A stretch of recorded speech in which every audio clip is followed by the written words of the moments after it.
এখনো আশাবাদী যে জামাত ক্ষমতায় আসবে না, আর ক্ষমতায় আসলে আসবে। আমরা আওয়ামী লীগ তাড়াইতে পারছি, আমরা জামাতও তাড়াইতে পারবো, সমস্যা নেই। ঢাকা বিশ্ববিদ্যালয়ে শিক্ষার্থী কত? 40,000। তো এই 40,000 শিক্ষার্থীর মধ্যে শিবিরের সব থেকে বেশি ভোট পাইছে কে? সাদিক কায়েম, 14,000। বাকি 26,000 তো তারা ভোট দেয় নাই।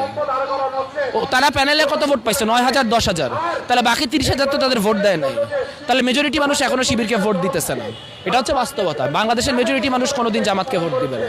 এখন রাষ্ট্রীয় কাঠামোগুলোও তো তাদের নিয়ন্ত্রণে, তো তারা রাষ্ট্রীয় মেকানিজম কি মাত্রায় করতে পারবে, মিডিয়াকে দিয়ে তাদের অপোনেন্টদের বিরুদ্ধে কি ধরনের বিষোদ্গার করাইতে পারবে, কিভাবে তাদের অন্য অপোজিশনদেরকে ডিলেজিটিমাইজ করাইতে পারবে, সেগুলো এখনই বলা মুশকিল।